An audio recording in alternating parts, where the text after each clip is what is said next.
Hi, Bhavi. Thanks for joining us.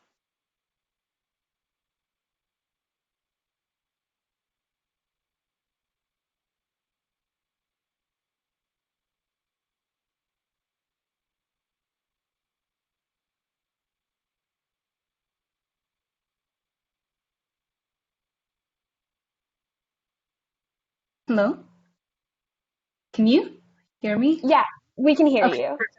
Okay, You're awesome. fine. Yeah. Thank you for being Great. here. Um, to everyone who joined previously, we'll start at around 3:01 just to give some other people time to join.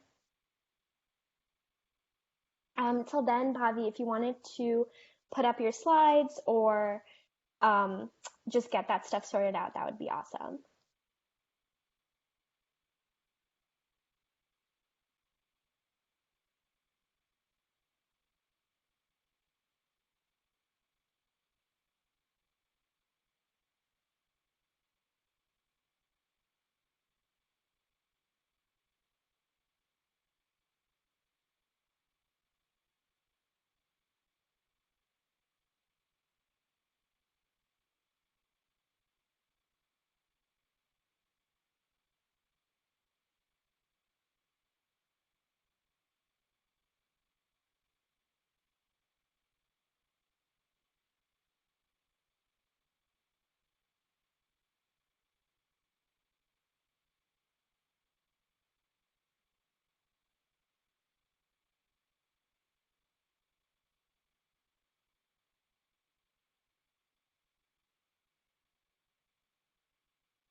We can see everything, and if you want to put it up on the present mode, I can give my introduction.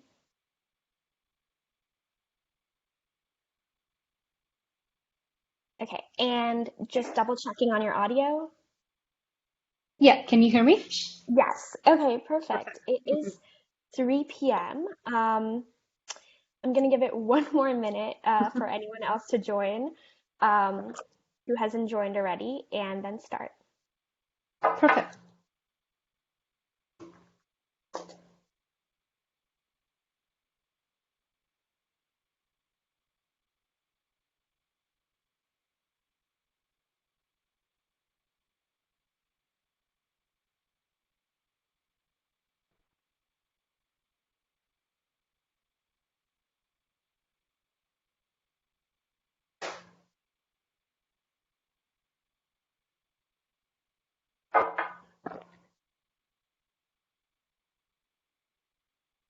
Okay, I'm going to start now, and if everyone else could turn their audio off, that would be awesome. So, good afternoon, everyone. Thank you so much for being here with us virtually. I am so excited to host the second feature in our International Student Speaker Series with my fellow SAESAC member, Kira Vejanina.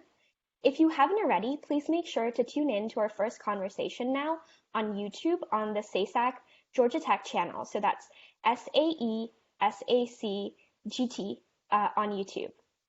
I'm Ricky Roy, an executive board member of SAESAC, the School of Aerospace Engineering's Student Advisory Council, which I joined as a freshman 4 years ago at Georgia Tech in 2016. I'm currently a master's student at the Aerospace Systems Design Lab at Georgia Tech and an international student from Singapore who came to the United States with dreams of making an impact on system safety. To all the international students tuning in to this conversation, I would like to open by saying that I empathize with you. It is challenging being a foreign national in the aerospace industry in any country. This series has been a long time coming, 4 years exactly, and I'm so excited to share with you that we've put together a list of speakers for not only the upcoming semester, but for years to come. The main goal of this series is to bring professionals from all around the world who have experience with international student-friendly companies to share their personal and professional experiences.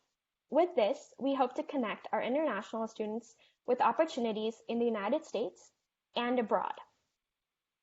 So the second event is intended to be for international students of all levels, from undergrad to PhD, interested in breaking into the space industry in the United States.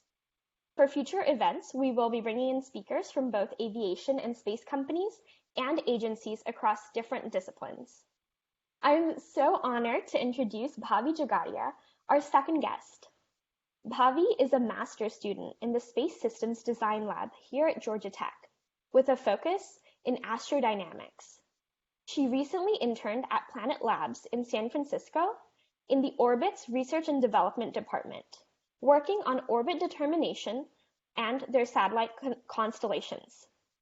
Previously, she did her bachelor's in mechanical and aerospace engineering at Cornell. Her prior research and internship experiences in the United States include structural design and analysis of aerospace systems, the design of control systems, and thermodynamical analysis of aircraft interiors at Honda Jet, ASML, Micro-G, FPOS, and NCAIR. A note before we begin, please turn your audio to mute and let Bhavi take on the presentation. Any questions during the presentations should be typed, and I'll be taking live questions at the end as well. With that, Bhavi, if you're ready, go ahead, take it away. Awesome. Thanks for doing this, Ricky.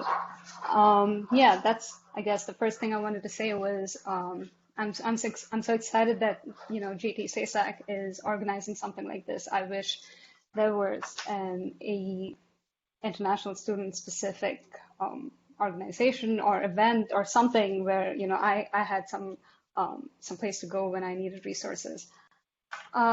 Just a little bit about myself. In addition to what Ricky said, I've been interested in aerospace for practically my whole life, my conscious existence. I grew up in Mumbai. That's where my family's from. I did my high school there, and then I moved here for my undergrad to study at Cornell. At Cornell, I did mechanical engineering as my major, and then I minored in aerospace and business. And after that, I came to Georgia Tech to specifically, get a degree in aerospace engineering. I had decided that my focus was astrodynamics or orbital mechanics, and I wanted to get some more specialization before I started applying to the industry.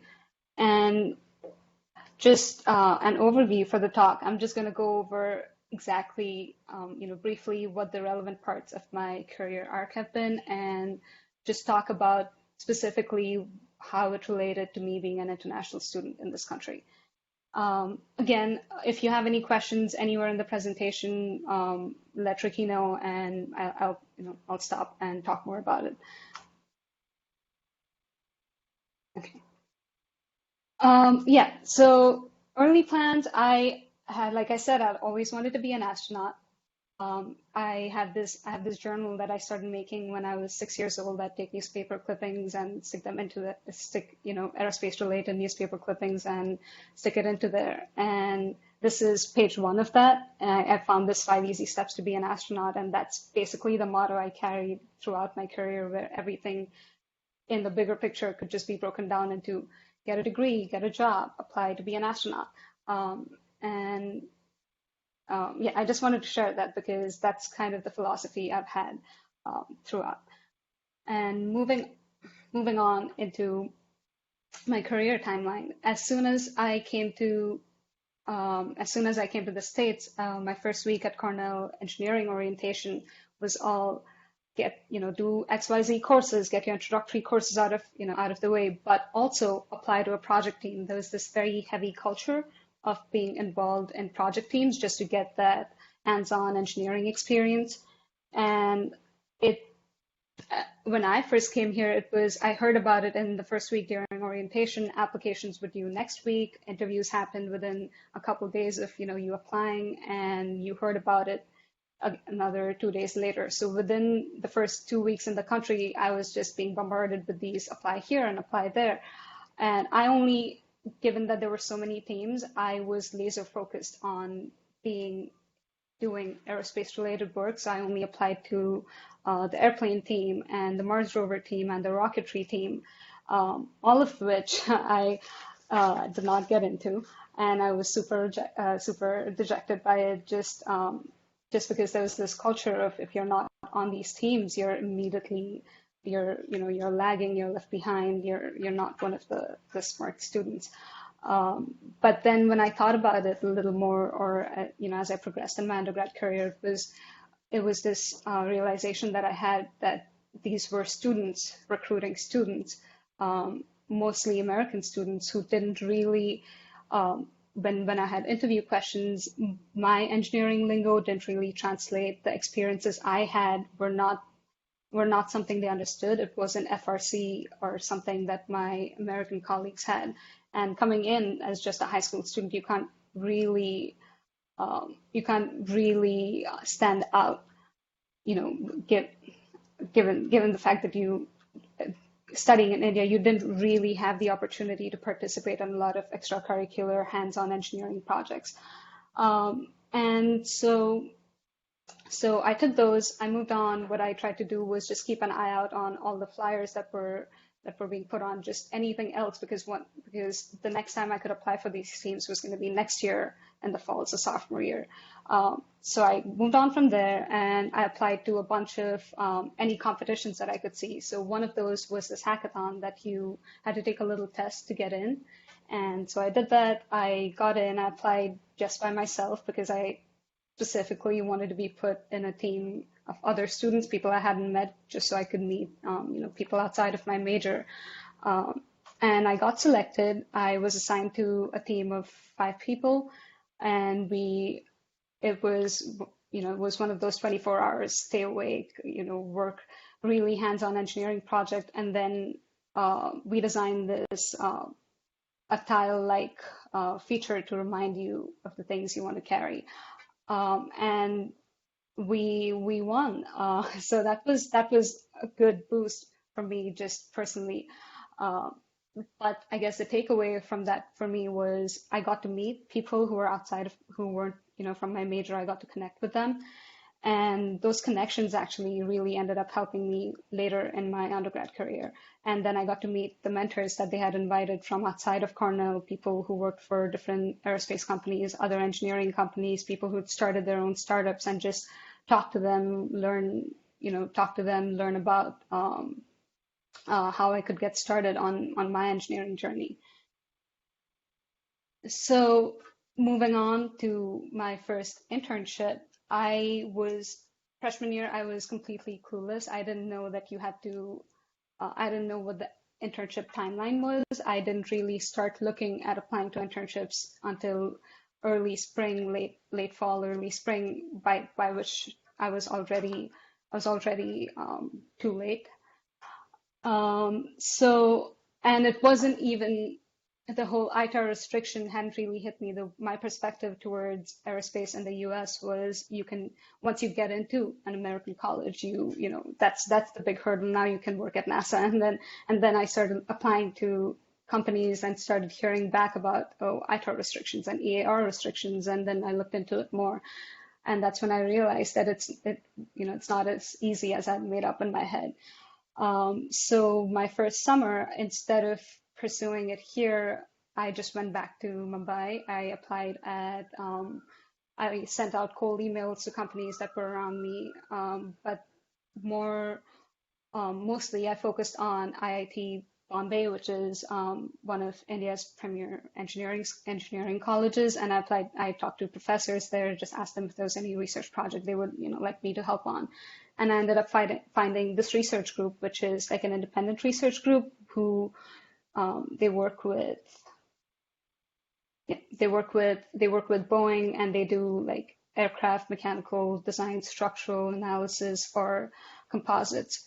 And that's where I got my first engineering experience. I did some mechanical design. I learned some FEA. It was a very educational internship because there wasn't much that I could do for them. They were just teaching me all these skills, which really helped, because when I came back to Cornell in my sophomore year, I started applying to these teams again. And this time, instead of focusing only on the aerospace teams, I applied to a plethora of, from racing to submarine teams, just because I'd realized that it's your skills that matter more than the application.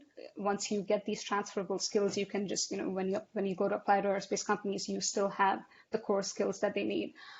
And it so ended up happening that one of my teammates from the hackathon was starting another aerospace focused team for this NASA competition, and he reached out to me, asked, because he knew that I was interested in working for these project teams. He reached out to me, asked me if I would want to lead the mechanical sub team because of the experience that I'd gotten over my internship, and I was more than happy to do it. So I joined this team. We worked on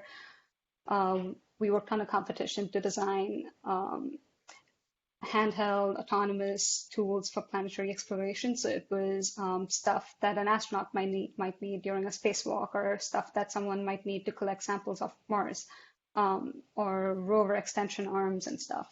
So it was an annual competition. We would spend all year designing, manufacturing, and then in the summer we got to go to Johnson Space Center and have astronaut divers test these tools in the NBL, the big swimming pool.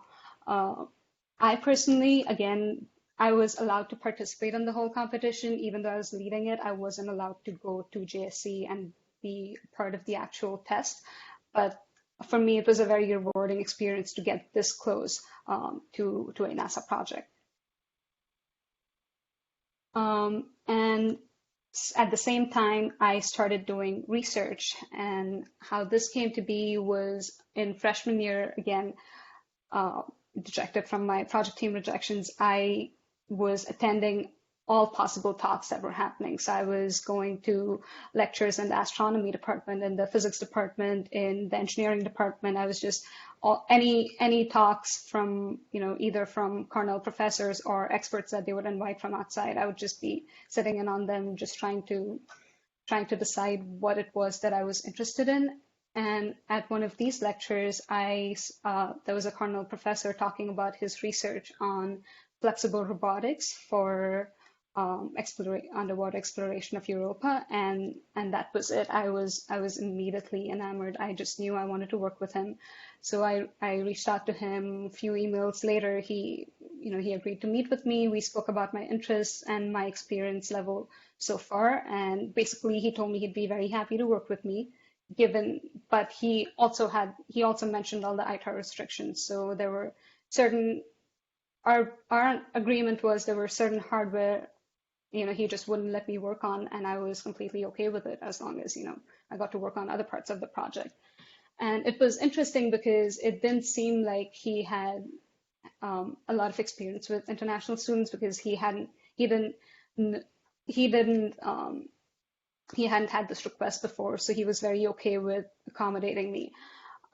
So after my internship, I had some experience under my belt, so I went back to him, told him now, I'm in a better position to contribute to his project.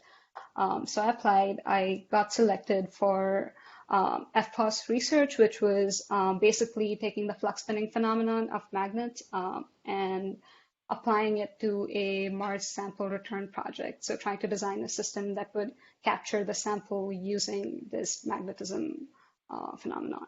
Initially, I started working on it from a structures and mechanical design perspective, because that's the only experience I had through my internship so far. But throughout my undergrad, I stayed on it till I graduated. So throughout my undergrad, as my interest changed, I started getting more interested in controls, dynamics. So that's when I would just reach out to the PhD student I was working with, and she would reassign me to it was a small team, so she would just reassign me to a different part of the project. So I ended up doing a lot of avionics work. I designed a lot of control systems for their tests, and I basically I covered most of my aerospace subfields just working on that project. On the side, while I was doing these technical projects, I participated in a Women in Engineering study. This was through a communications and engineering class that I was taking. The professor who was teaching it was doing this study to explore how women thrive in engineering team environments. And so I just reached out to him, telling him that I can provide that international student perspective if he needed that, and it ended up being really very valuable for him. We had a few interviews. He had shadowed me through photo, voice interactions over my team projects, and together with him, I got more perspective on all the uncertainties I was feeling in my engineering journey, and got the perspective of the fact that being a woman also played a factor, that when I wasn't heard in teams, it was, this idea of sexism that I hadn't applied to it was a perspective I earned just by doing that study. Um, Another thing I was extremely interested in, even when I was in India, was community service of some kind. Even when I was in high school, we would, our school was very involved. We adopted a village, and we would go there every month and, build things, build a library, or teach people. And I've always been involved in projects like that. And I wanted to continue doing that at Cornell. So I I looked at a bunch of options, but the one that was most valuable, that would be most valuable to me, was CPFP. What the organization basically did was, um, every Cornell student activity fees that we pay, I think even at Georgia Tech, we pay a student activities fee. A portion of it was put into this Cornell Partnership Fund, where we would take that money and give it to organizations that wanted to do community service in the local Ithaca area. That's where Cornell is located. And as the board member for that fund, we would decide which student organization gets funding and what amount of funding. And then we would keep up with that project for the entirety of it. So we meet them every 2 weeks and see how they were progressing. And this was important to me because up until I joined this organization, I had been in my little Cornell bubble. All I did was classes and projects and engineering stuff. But the international student experience in the US is not just restricted to that. We live here, and it's very important that we engage with the community that we're in. And by doing this project, I personally learned more.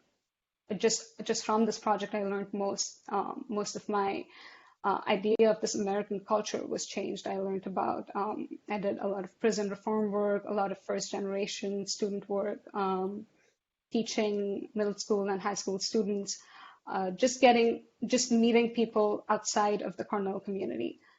Um, yeah. Another thing that was important to me was engaging with the student body. And to do that, I had always been, when I was attending all these lectures, I knew that most of them were being organized by ASME or AIAA, which are the mechanical engineering and the aerospace engineering professional societies. And so I applied to be on the board. I spent a year just being their corporate liaison. So I would just send cold emails to companies asking them to come present at Cornell or hire from Cornell. But as I came in my junior year, I applied to be the president. The president position was open. I applied for it. There were there were elections. I got it, but so it was important that I did that, because now I had this platform where every little shortcoming that I was seeing in my engineering experience, I could now work on it. I could organize events for other people, for people in this MAE community, but more so I could meet different mechanical engineers and interact with, kind of get this American perspective on undergrad in the US. That's most of my friends from Cornell were through, we met through this organization, through the events that we held, and a lot of, I guess, professional networks were formed. My first internship in the US was at ASML. I applied for a co-op program, which is basically I interned in the spring semester and in the summer, so you get 8 months of intern experience. I applied to ASML, which is a lithography company, they're a company that makes lithography machines, and lithography machines are machines that are used to make silicon chips that go into, your phones, your laptops, any and all electronic devices.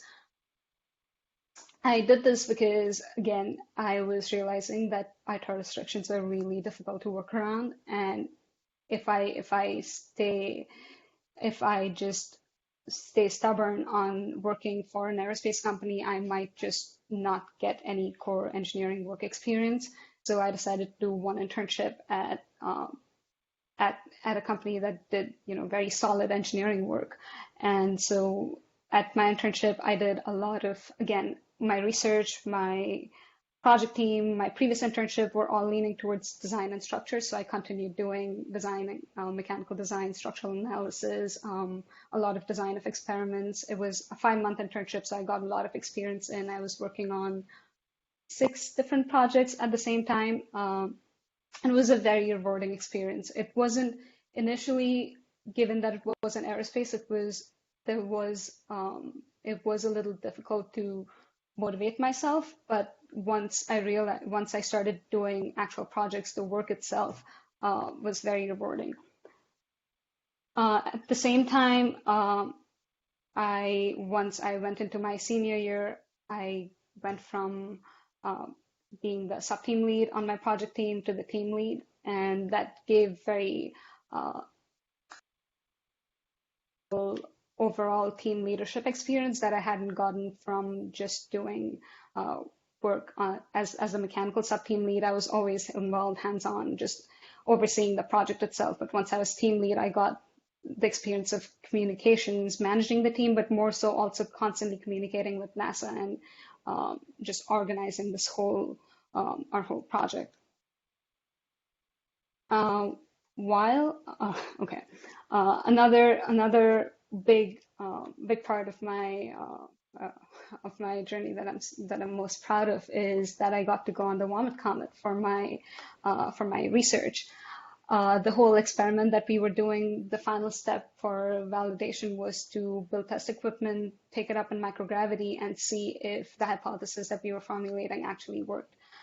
And so I had a JPL. So my PI, this project was done with NASA JPL, and my PI, who was very helpful, she understood that I was an international student that had a lot of struggles. She always wanted to get me to JPL for a summer internship, and she tried real hard, but she was never able to.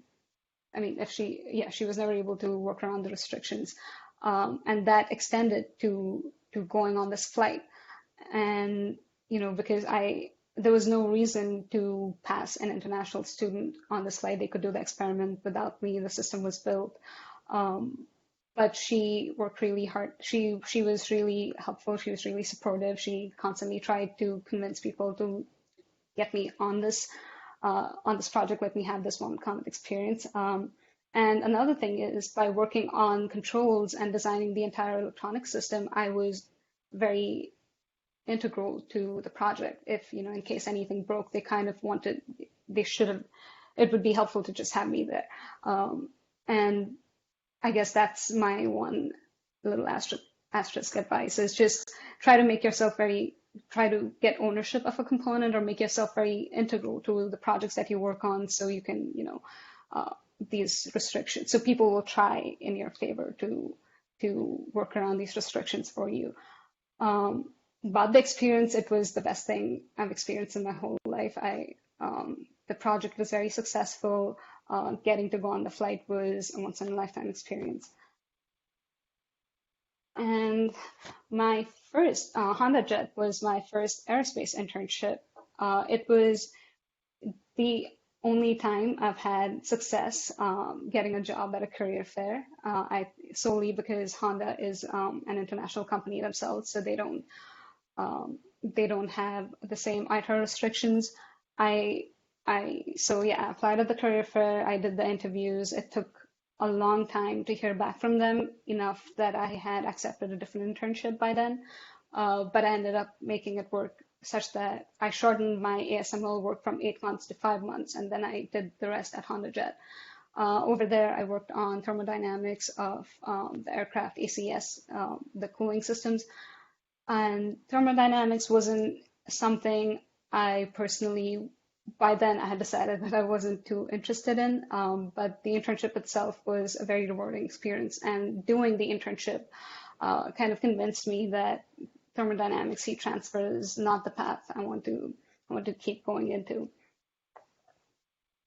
Um, and then came back to Cornell, did research senior year, and then I graduated. I realized in my senior year or late junior year that through one of my spacecraft dynamics class, that it was orbital mechanics that I'm most interested in. I just wanted to do interplanetary trajectories. I was still leaning towards control system design, but it was still more orbits. And I could have done my master's at Cornell, but because I was getting my aerospace engineering minor, for that minor, I had exhausted most of the aerospace focused classes I could take there. So I started applying to graduate schools.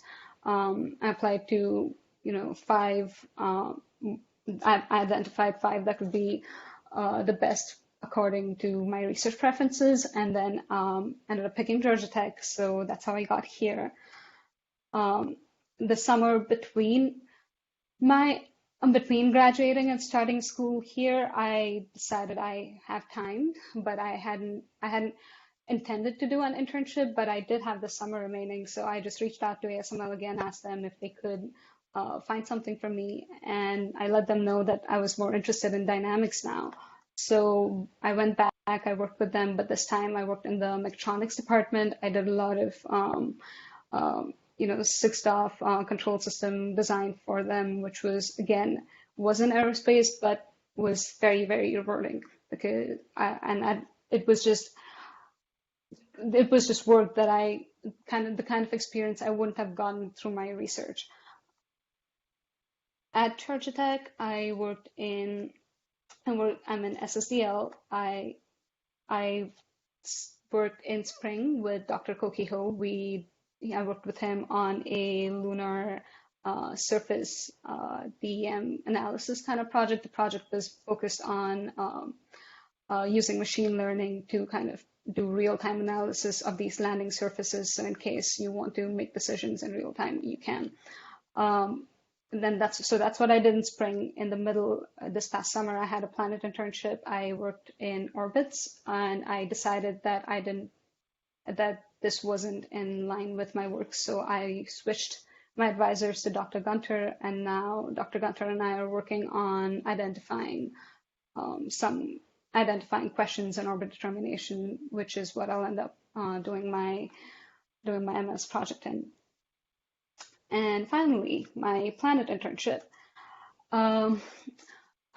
Planet is one of the very few aerospace companies that hire international students or are not as particular with their ITAR restrictions. And I was told this by my research advisor at Cornell all the way in my sophomore year. He had an eye on this company the whole time, and he would keep telling me to just apply there, just find a way to work there, and he just knew that I would love it. So I'd been applying to Planet for 3 years consistently, just for back when I was doing structures, I applied for structures positions, and then when I pivoted to controls, I applied to controls. I think at some point I applied to systems engineering internships. But it was this past year that I reached out to a recruiter on LinkedIn because they hadn't posted any jobs and it was already December. So I just reached out to them, asking them if they were going to be taking interns this cycle. Just kept following up with her every few weeks. And then finally, when the jobs were posted, I applied again, followed up with her to let her know that I've applied and that I look forward to hearing from her. And then I kind of had a very standard interview process where, a general introductory interview, technical interview, got the position, and sadly because of COVID, it was all remote.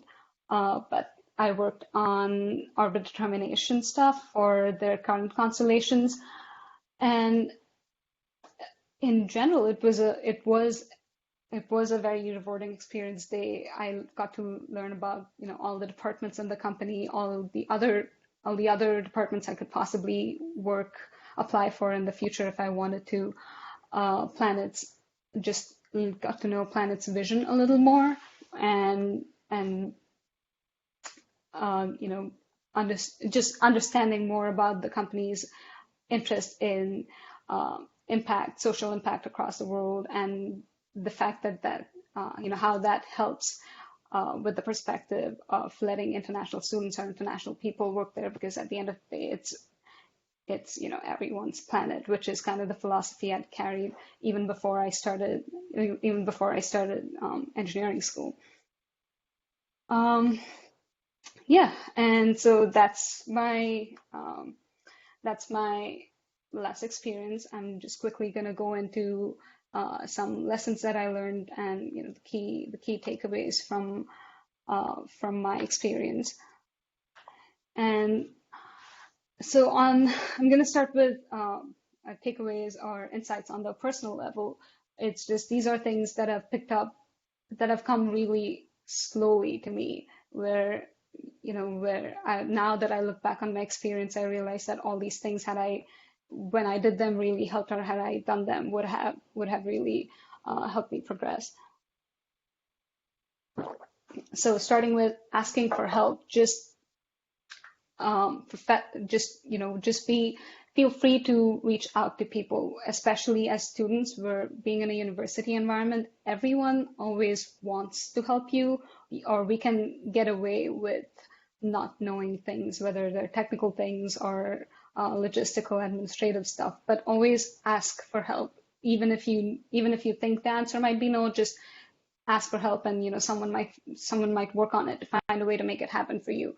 And this goes for everything from like visa restrictions to wanting a position in a project, or just wanting actual help with technical stuff. But don't be afraid to ask for help. I personally have always had a little chip on my shoulder, just not wanting to reveal the fact that I might need help. But so just get over that hurdle and reach out to people. The next one is connect. Make as many friends as you can, or try to get to know as many people who don't do the same things as you, because once we get out of school, at any point in your engineering career, you can realize that what you studied is not what you like, and at that point, it'd be very helpful to know people who are doing other things, so you can always learn from their experience. Um, and and and just for the sake of we are students, but we're also, the international student experience is not just about the engineering work that we do. So we should always connect, and always have people that you can rely on just for your own mental health. um, Power through the rejections. There will be a lot of rejections, there will be a lot of restrictions, and there are a lot of times where it feels like I came here and I worked so hard to get into these schools, and I worked so hard to work on these projects, but to the companies, or to outside of the university, my experience doesn't mean much because I'm international. But just power through that hurdle. It's a very resilient act that we've done, being international students, moving across the world, or living alone, or trying to start over in a new country. And you've done that. Be proud of that, and take that motivation through all these rejections that you face, because there will be people who want to work with you, and there will be projects that you can work on. In my perspective, we're very lucky to be studying right now, when the space industry is becoming more democratized and becoming more open. There are companies like Planet that are upcoming, that believe that space and aerospace is more global, and so there will be opportunities for international students here. Um, be proactive. Apply to apply to uh, any and every opportunity. Attend, meet, ask people questions, attend all possible events you can. Just keep putting yourself out there, because sometimes, and enthusiasm is contagious. People like to know that you're really interested in this, or yeah, it's just, if yeah, just be proactive, and keep talking to people, keep reaching out, keep talking to your professors. Just let it be known that you are very interested in whatever it is that you are interested in. And take care of your health. It's you you know you as international students, we're alone here, outside of our friends. So you have to take care of yourself first and foremost, physical and mental health, because it's no fun being going through all this while you aren't feeling your best. And I'm sorry. And on a professional level, it is very important for me to recognize that transferable skills is where that it's the skills that are important. It's not on your resume. It's not important that you learned machining for your DBF team, or whether you learned it for your FSAE team. It's just important that you know the skill. And all recruiters realize that on the university level, you can't really be specializing in a field anyway. So just don't hold yourself back from applying to opportunities that aren't aerospace, especially in the first few years of your undergrad. You can always be doing non-aerospace work with topping it off with one aerospace internship itself is a very strong resume. You don't need to always be working in aerospace. Network, reach out to people. Don't be afraid to send people LinkedIn messages, cold email people, talk to your professors, talk to your professors about their network, join organizations like ASME, IAA, VOA for women. But always keep talking. The worst that can happen is, they might ghost you, but companies do that all the time anyway, so it's okay. Market yourself. So everything that you've done, you should be really proud about it, but and put it out there. So all your experiences, put them on LinkedIn, make yourself a portfolio, talk to people. When you talk to people, talk about your work, talk about your experience. And don't be afraid to talk about your achievements. I feel like as international students, I think I don't mean to generalize, but I've noticed that we're a little shy. We say, oh yeah, I interned here, but we don't really put in the fact that, oh, I was so great at my internship. My manager was so proud of me, or I won this award, or I won this competition. Like, just keep talking about your achievements and advocate for yourself. For OPT, CPT, visa, stuff like that, do your own research first. Read up, go to the DHS website, USCIS, just know all the restrictions, because I've had situations where I've been in the international student office, asked them questions, and just been told, oh, you can't, this is an opportunity you can't pursue because your CPT won't work. And then I spent a lot of time reading about it, seeing how other universities do it, seeing how other companies do it, and then found out that it is doable. People do it. So then I go back and tell them, well, I did this research here. Here are all these other universities that do it. Could you make it work for me? And then they're like, okay, fine. We can make it work for you. It's just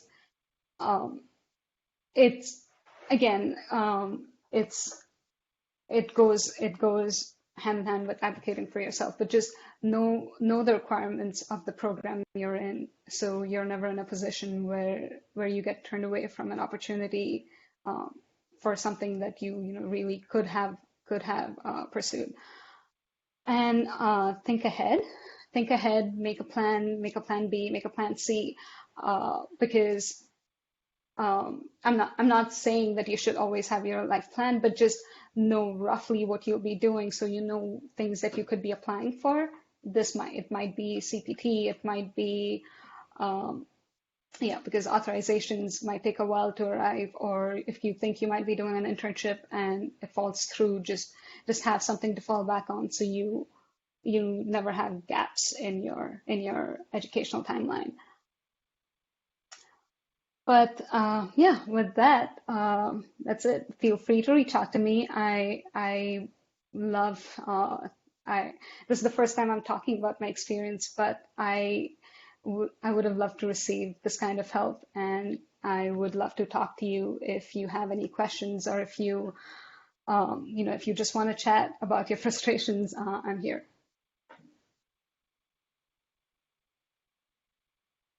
Thanks so much, Bhavi. With around 15 minutes left, I kind of wanted to jump directly into some of the questions that were sent in earlier by Okay. students at large. And I wanted to kind of preface the questions by saying that I really do see your story as these pieces of a puzzle. And with each opportunity, you gain a skill and you can sort of build this portfolio of skills for that ultimate space opportunity that you received. Um, but when I talk to international students, I often sense this conflict where they say, okay, well, I'm interested in space, but I don't know how to quite get there, so I'll do this other thing. And as you said, it pays off. And so based on that narrative, I had a couple set of questions for you. So the first thing I wanted to clarify, again, for the video and for anyone tuning in, is how did you get hired at ASML if it wasn't through the career fair? Because you mentioned that Honda Jet was the first experience that you had that paid off through a career fair. Mhm. Yeah, so because I was doing this co-op program where I was going to be working for one very long internship, Cornell had only certain companies that participated in that program. So I applied there. It was more of a matching with the company. You mentioned you list off like the 5 companies that you're interested in, and you interview with all of them, and then whichever ends up working out. So ASML was one of those companies, and so it wasn't through a career fair per se, but it was still through Cornell that I heard about them and applied to them. Okay, perfect. So the second question I have is, how did you then navigate forming your elevator pitch for Honda Jet when your ultimate goal was working for space? How did you share that you wanted to work on aviation or something general or something structures or thermal related? How did you phrase that? Because again, addressing that conflict that students feel. Yeah. Honestly, it was a big conflict for me too. I felt like a fraud, walking into that, talking to them about working for an aviation company when I personally, I knew that if I had the choice, I wouldn't really. Um, so it was, I think the interview happened, or actually the career fair, the semester that all of this happened, I was taking an intro to aeronautics class and I was doing aeronautics work just to diversify. That was into the junior year. So I had this idea that if space hasn't happened for me now, until now, it might not happen. So I should just be, uh, consider pivoting into aviation. So I was taking this class, I was applying to these aviation companies, just to get the experience in case I ever need to. Um, and so the class helped. I walked in saying I just completely switched. I walked in saying I'm taking the class, and the classes made me very interested in working on airplanes, and I would love to work for your company. And and then I just completely switched to the skills. So here are all the skills I have, and that was kind of how I approached it. And I never went down the whole been a space nerd my whole life path. Okay, perfect. And so then similarly with space-related research, and not an internship, how did you convey your skills for the space internship? So you talk to the recruiter on LinkedIn at Planet and you say, I'm really interested in this, but I only have these space research experiences and not an internship per se. It's really competitive to get hired here, but I deserve this opportunity. How did you kind of convey that? Was it again bringing it back to your skills? Yeah, so for when I would reach out on LinkedIn, I would just put the part where just say that I'm very, very interested. I wouldn't really bring out my skills yet because one, I think one was because I was reaching out through LinkedIn, so she can always just go to my LinkedIn page and see what my experiences are. But when I applied to Planet, they ask you to give a cover letter as well. And in my cover letter, I focused one very heavily on my interest in working for Planet, two on the pride I feel about Planet doing the social impact that they do. And I feel like there's um, social impact in aerospace is very lacking. So getting to work for a company that does that was very important to me. So I mentioned that. And then talking about yeah, like you said, the research that I've done, and then using only the skills part from my non-aerospace internships, and then talking about the courses that I was taking that semester when I was applying, which were all orbits courses. So it really helped because I was the internship that the description of the internship was almost exactly the description of the class that I was enrolled in that semester. And I was like, by the end of the semester, I would have, I would be very fresh on this. So it will really help that you hire me.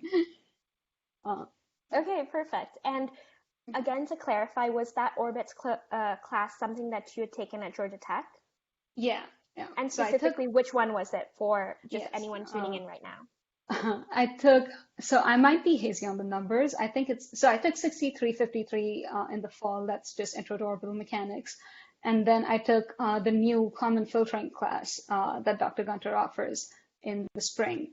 So it's not orbits, it's Common Filtering, but the application of orbit determination is heavily based on Common Filtering, so it worked out.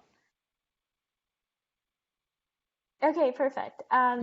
And then my next question was, did you start mapping out gaining specific skills that would then help you for your orbit determination internship? And how so? Like, did you specifically set out saying, okay, like this is how these things add up for this to time it correctly? Because again, oftentimes international students have to really focus on the timeline for which they can even apply and get approval. Yeah, for my skills, and more I think about it, at every opportunity where I've been applying for things, I never really had my skills mapped out way in advance. Like I never approached it from it might be useful to learn structural analysis. It was more I learned structural analysis. Where can I go from here? So when I was applying for these companies, I was always looking back at what I had already done that would be interesting to them, and then just wean out my resume for that purpose, or only talk about those experiences. And when applying for this orbit determination internship, it sort of worked out because I was very open when I approached orbits. I just wanted to do any kinds of orbits work. So if it were JPL and interplanetary trajectories, I would have worked for that too. And then I would have just spoken about my orbital mechanics class and not the Cornell filtering class. Yeah. Okay, and then do you believe a master's degree is required to work in the space industry here in the United States? Or do you feel like you could have gotten into it through your bachelor's program at Cornell? I I think it's very possible to get a decent or an interesting aerospace job with just your bachelor's degree. It's just so competitive out there, and being an international student, you just want to give yourself, any boost you can. So getting that extra master's I would recommend it. In my case, the fact that I decided so late that orbits was it for me, and I was in my senior year, there weren't very many classes offered in orbits at Cornell. So I decided that I wanted another degree just to spend some more time studying it before I went and worked in it. Yeah, thank you. So now two more questions before I jump into some of the questions from the chat. The first one being, tell me a little bit more about the imposter syndrome you might have faced in taking ownership of the engineering projects, specifically for Micro G. So for micro G, honestly, it wasn't too difficult. That's I guess the one place I learned to take ownership, because I started off on the team as a team lead, initially as a sub team lead, and then the team lead. So everything that was happening in the team was going through me, and we had documents being signed by me, or everything submitted to NASA was through me. So suddenly I realized that it's a project that literally has my name on it. So I should talk about it like that because I'm leading this project. Everyone defers to me. So that's kind of the first place I realized that when you do work, you should be taking ownership of it, or you should be not just proud of it, but when you know the inside out of a project, you should treat yourself like you should, yeah, that accomplishment, you should just take ownership for it. It's something I struggle with to this day. It's very difficult even now to to look back and see, see all these projects I've done and take ownership for it, or to remove myself from the work I've done and see it from an outsider's perspective and realize that some of that work was actually, it took a lot of effort. It should be treated like an achievement. And that kind of went, it was difficult for my research because it was a team of 3, maybe 4 people. And I would always put it down as, oh, helped on this work, or assisted. And it was never, I did it. It was always, we did it, or I was there and it happened. But like the putting the I in the project was difficult for me. So just, I guess I would recommend approach it from an outsider's perspective, or how your friend would view you, or yeah, and then talk about yourself as not you, because I find myself being very open about how proud I am of my friends. So if you just take that perspective towards yourself and view yourself as a separate entity, it helps to see and identify all the things you've accomplished. Yeah, thank you for sharing that.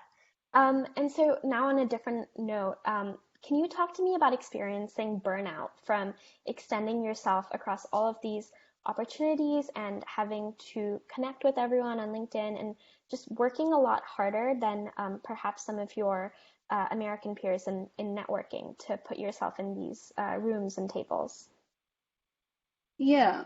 Uh, Honestly, I didn't. I kind of powered through these things when I was an undergrad, because I I think that's how undergrad at Georgia Tech is also, where everything is just one thing after another, and you're the culture of overworking is just normalized. So when you're working all the time, you don't experience the burnout because that's what you're supposed to be doing. That's how all your peers are doing it.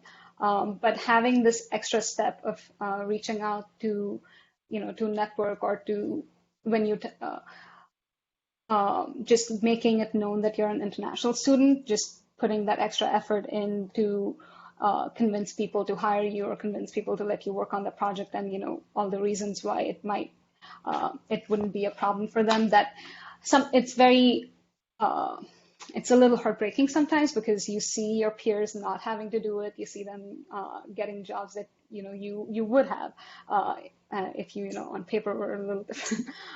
But it's the whole, you didn't come this far to only come this far. So you just have to, I know, just keep doing it sounds easy to say, but you just have to power through it, because and believe in the fact that your opportunity will come.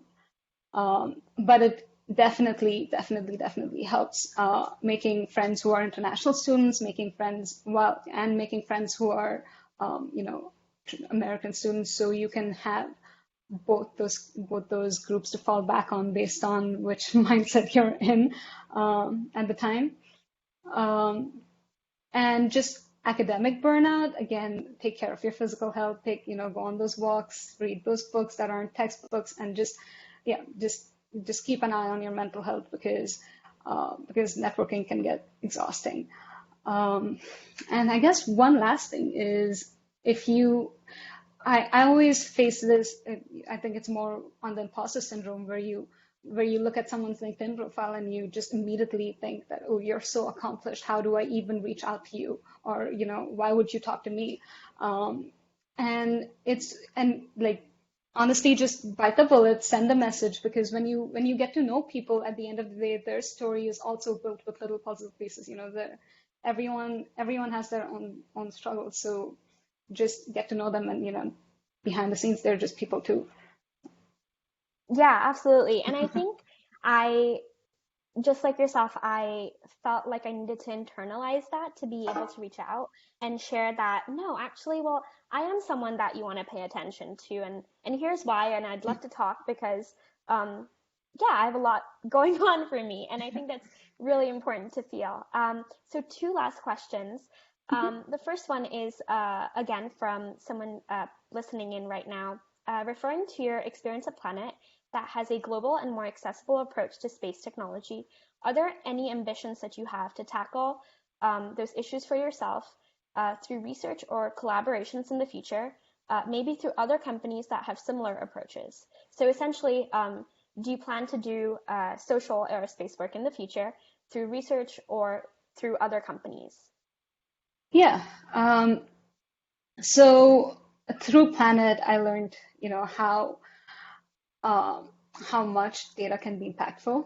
And so if I continue working with Planet, I would love to pivot more into their impact group and constantly, spend some of my working time on those groups. But outside of that, I keep myself involved with I recently got involved with the UN Space for Women, or I try to work with women of aerospace, or I just try to. The social impact that I can do right now is help people younger than me with their aerospace dreams in any way I can. And because that's the only thing I have in my arsenal. And so I try to keep doing that. But professionally, I would love to work with companies in aerospace again that are interested in social impact. If I can find more. Um, but I guess inspiring younger girls in aerospace is the biggest interest I have right now, and so I try to participate in organizations that help me do that. Okay, and finally, can you speak to Planet Explore 2020? It is an annual conference and it will be online and free this year. Do you have any knowledge on that at all for those tuning in? Yeah, I would recommend, like you said, it's free, it's online. I would recommend that you attend. Um, it's a good place to. It's not just about Planet. It's like a mini small set conference, so it's a good place to learn about different aerospace companies or where the Earth observation community is going. I feel like at this point, we're as an industry, we're at a place where we don't really understand what to do with all this Earth observation data we're getting. So it's a good place to learn about all these open questions. And then you can take these open questions, into your research or into startups or personal projects that you want to start. Okay, perfect. And I wanted to kind of just open up the floor for anyone listening in right now that was too shy to type in a question, would like to maybe say a question out loud, um, or yeah, still has any remaining questions. I'll just wait 1 or 2 minutes to let those come in.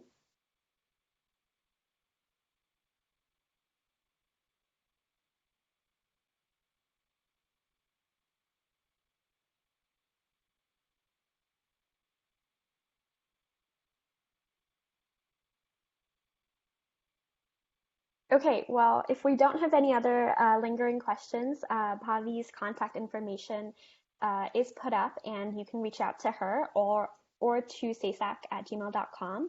Oh, shoot. Okay, there is a question. This always happens. Okay, let me see. What has your experience been like discussing being a foreign national during interviews? Did you have to like ever clarify that you were, and was that ever awkward, and what did that feel like? Yeah, I've that's it's funny because I've had all kinds of different experiences. Sometimes I would apply for internships. I'm always careful applying for positions to look for their citizenship requirements or see if they have any, and I only apply to the ones that don't mention it. But on more than a few occasions, I've ended up in interviews where they didn't mention the requirement, the recruiter didn't know there was a requirement, so we move on, through a few interviews, and then they come back and they're like, "Well, I spoke to HR, and turns out we don't hire foreign nationals, so you know, I'm sorry about that." Or mid-interview, usually. One of my first go-to questions at the "Do you have any questions for me?" is, "Do you hire international students?" And then after the whole interview, they'll be like, "Oh, was it not listed on the listing?" And I was like, "Yeah, oh no, it wasn't." and then you kind of just end the interview on this weird, awkward note where you both know that they can't hire you, but they can't just tell you that on your face. And so just always clarify with the recruiter before you go in if it's, if that's an awkward point for you. Because initially I had the perspective of, oh, I'll do this interview, and if they like me, maybe they'll make it work for me. But some companies just cannot make it work for you, and they won't, when they can hire the people, they won't really bother themselves interviewing you. But otherwise, sometimes I've had the positive experiences that I've had are people actually taking a lot of pride in me saying that I'm an international student, because even though we might feel like it's, a little ashamed or a little shy being in this industry and being international students, knowing that we don't have very many opportunities for ourselves, it's very interesting to a lot of American recruiters that you've already displayed so much courage and resilience at, coming this far. If you work so hard just to, get this education or get this opportunity, you must really be dedicated towards this work. So they felt a sense of pride that sometimes I feel about my own international student experience, and that was very motivating. And that can be a good perspective to have, that to a lot of your American colleagues, it's a very difficult, and I mean it is, but like to remember that it is a very difficult feat to accomplish just by being here and applying for these positions. Perfect. Yeah, thank you so much. I think we had one final question on speaking on the impact of not having access to some of the more mainstream aerospace companies growing up. Um, and how does that personally affect you, and what helped you tackle that dilemma with respect to charting your future or citizenship?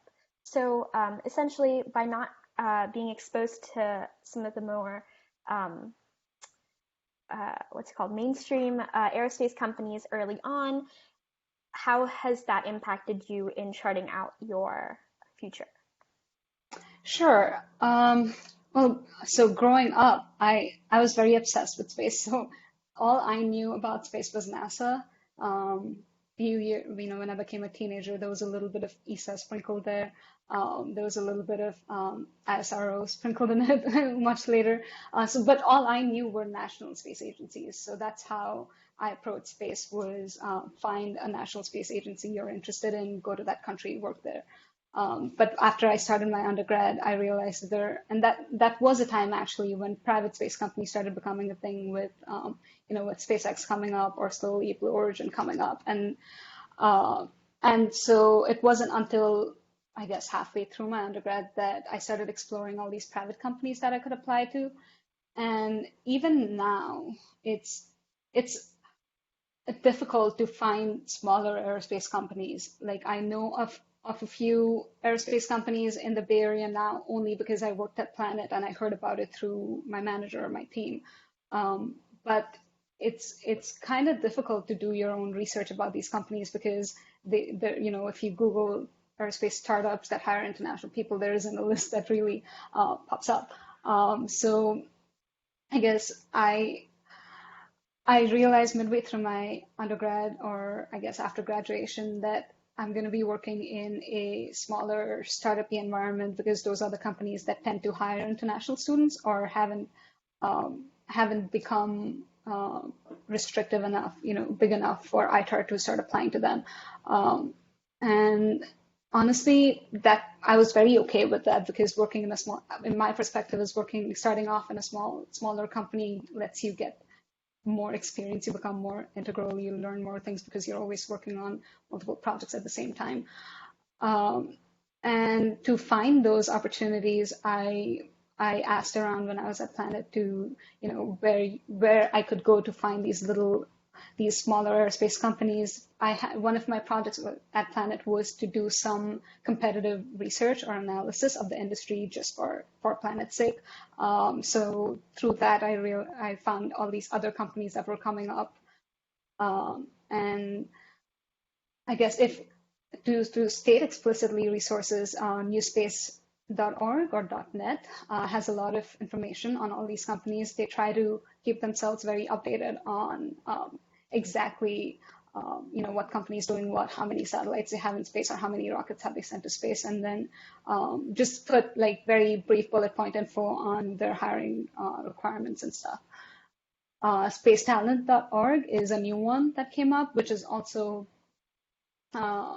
really helpful because all they do is take all of the space postings and put it in one place, and then you can just keep scrolling instead of individually looking up jobs. Okay, perfect. I dropped in Space Talent on our chat for everyone tuning in now. And because we were supposed to really end 8 minutes ago, I will be wrapping up the conversation now. There was one question left, and I encourage that viewer to send it to Bhavi's email. And with that, I'd like to wrap up. Bhavi, thank you so much for sharing your story. It was so motivating and inspiring, and I feel like I have all the energy now to complete the rest of my coursework and homework for the day. I feel like I can talk to you forever, and just thank you for being so inspiring to women in aerospace, but also women of color in aerospace. And thank you for being the representation in these rooms and doing what you do. And I can't wait to hear when you become an astronaut. Well, yeah, thank you for hosting this. Like I said, it's so important that there exist a communities that's specific to our international students in aerospace, because even the advice that's given to international students most often doesn't translate to AE just because of the defense restrictions, and it can be very demotivating. So it's important that we have this community, and thank you for leading that. Absolutely. It is my pleasure. Again, for anyone listening in right now who might have a friend who's in the aerospace industry or interested in aerospace and is an international student, please feel free to send them this video once it is posted on SAESAC Georgia Tech's YouTube channel. Again, that's SAESAC. And with that, I'd like to close this conversation, say goodbye to everyone tuning in. Thank you so, so much for being with us virtually and giving us your Saturday afternoon. Goodbye.